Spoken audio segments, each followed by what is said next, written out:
విశాఖ ఉత్తర నియోజకవర్గం పరిధి 55వ వార్డు అధ్యక్షులుగా ఎర్రంశెట్టి శ్రీనివాసరావు నియమితులయ్యారు. మదిలపాలెం పార్టీ కార్యాలయంలో వైఎస్ఆర్ కాంగ్రెస్ పార్టీ విశాఖ జిల్లా అధ్యక్షులు కేకే రాజుని శ్రీనివాస్ మర్యాదపూర్వకంగా కలిసి శాలువాతో సత్కరించి పుష్పగుచ్చం అందజేసి కృతజ్ఞతలు తెలిపారు. ప్రతి ఒక్కరూ పార్టీ బలోపేతానికి కృషి చేయాలని కేకే రాజు వారిని కోరారు. ఈ సందర్భంగా ఎర్రంశెట్టి శ్రీనివాసరావు మాట్లాడుతూ పార్టీ అధ్యక్షులు తమపై ఉంచిన నమ్మకాన్ని వమ్ము చేయకుండా పనిచేస్తామన్నారు. రానున్న ఎన్నికల్లో పార్టీ గెలుపే ధ్యేయంగా పనిచేస్తామని స్పష్టం చేశారు.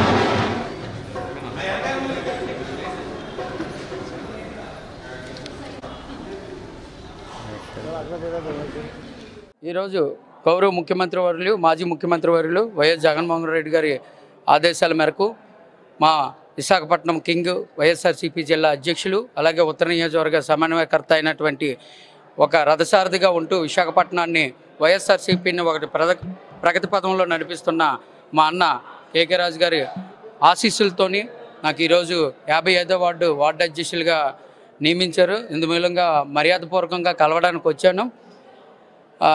ఈ యొక్క కార్యక్రమానికి విచ్చేసినటువంటి నా 55వ వార్డు మహిళలకి, యూత్కి, పెద్దలకి ప్రతి ఒక్కరికి కూడా పేరు ధన్యవాదాలు తెలియజేసుకుంటూ, అలాగే పాత్రికేయ మిత్రులు కూడా నా ప్రత్యేకమైన ధన్యవాదాలు తెలియజేసుకుంటూ, ముందుగా ప్రస్తుతం కూటమి ప్రభుత్వం ఇంకా 2 సంవత్సరాలు అవ్వకముందే భయాందోళనలోని బతుకుతున్నారు. కూటమి అనగానే ఒక ఇంట్లోనూ ఒక మేనేజ్మెంట్ జరిగితే ఎలా ఉంటుంది, నలుగురు కలిపి మేనేజ్మెంట్ చేస్తే ఎలాగ ఉంటుందో ప్రస్తుతం ప్రజలు గమనిస్తున్నారు. ప్రతి ఒక్కరికి కనీసం 5 సంవత్సరాలు కాకుండా సంవత్సరంలోనే వ్యతిరేకత వచ్చింది.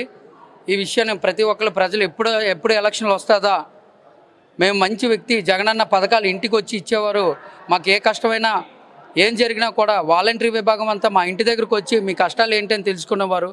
రీసెంట్లీ మొన్న తుఫాన్లు వచ్చేటప్పుడు కానీ ఇంకా ఇతర ఏమైనా వచ్చేటప్పుడు కానీ ఇంటికి వచ్చి మరి వాలంటరీలే, నాయకులతో పని లేకుండా ఈరోజు ఒక నాయకుడి దగ్గరికి వెళ్ళి మాకు ఈ సమస్య ఉందని చెప్తున్నా కూడా ఆ నాయకులు అస్సలు పట్టించుకోకుండా చూస్తానాగండి సీఎం గారు వస్తున్నారు, చూస్తున్నారు లోకేష్ బాబు గారు వస్తున్నారు, ఇవే మాటలు చెప్పుకొని వెళ్తున్నారు తప్ప పేద ప్రజల కష్టాలు ఏంటని లోకల్గా ఉన్న లీడర్లు ఎవరూ పట్టించుకోవట్లేదు.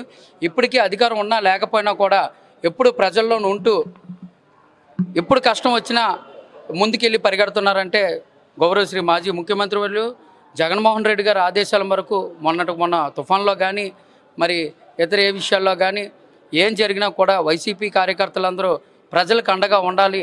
మనకి ప్రభుత్వాన్ని ఏర్పాటు చేసినా చేయకపోయినా మన కార్యకర్తల సైన్యంతో వెళ్ళి ఖచ్చితంగా ఇప్పుడున్న ప్రజలకు వెళ్ళి మన అండగా ఉండాలని ఆదేశాలు ఇవ్వడం జరిగింది.